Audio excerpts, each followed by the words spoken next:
Okay, so when you get to the point of closing the container, oftentimes people will actually do this fold quite high up here close to the shoulders.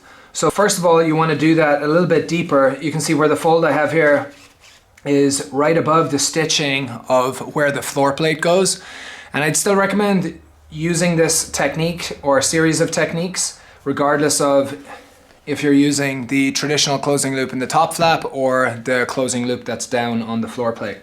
But typically what happens is when you have a lot of bulk up here in the top and then you close the flap, what happens is the center of the flap will dimple in between that gap on the nose left and right, and you get this kind of like a lot of bulk on the right and the left, and this V-shaped crack will form and stay formed in your container.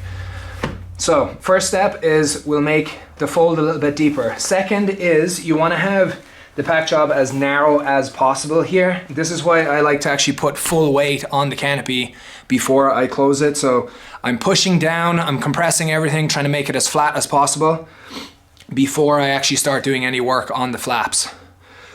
Next step is I'm going to bring all the flaps up and try to get them as close together as possible before I start putting any tension on the pull-up cord. So I'll look down here. It doesn't matter which flap you grab first, but as I'm bringing the flap up, I'll keep pressure down on the side, bring this up, and then just block the side of it with my knee. So I still have all the pressure on my right leg, so nothing is spilling out to the side. And then this one is just blocking that side.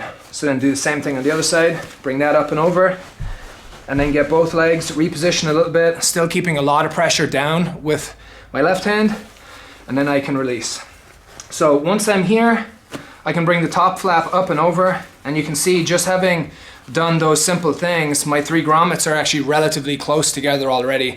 I'm not having to crank on one side and pull it over. A lot of times you'll see people will thread through the top grommet and then start pulling all the way through so the closing loop actually pops through it. All that's going to do is distort things to the side left and right. So when I'm here, I'll thread all 3 grommets with the pull-up cord, get them through. There's no tension on either one. And then once again, I'll put my hand underneath the flaps, scoot forward just a little bit, and put a little bit of tension in either direction to the side.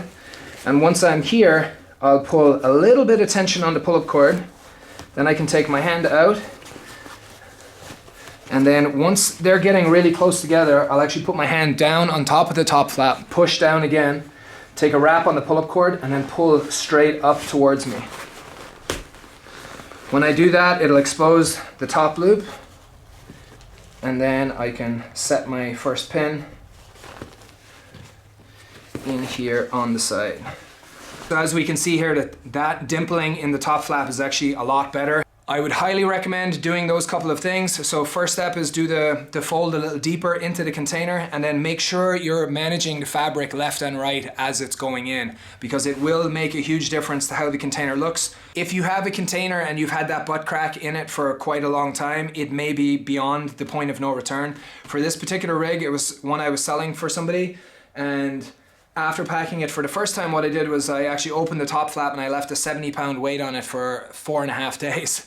I actually did it first for a day and it didn't make any difference, but after doing it for 4 days, it seems to have improved a lot. You may have a little bit of residual memory in the flap depending how long you've had the container. If you do get a new container and you start using this method, you can prevent that butt crack from happening. And while it is completely cosmetic, we are spending a lot of money on equipment, and we care so much about the colors and all of that sort of stuff that why not just do something that's going to make it look nicer. While that butt crack doesn't actually do anything functionally, it's a completely cosmetic issue. It is something that bothers me, so I kind of wanted to put this video out there, and I hope that you guys can get something out of it.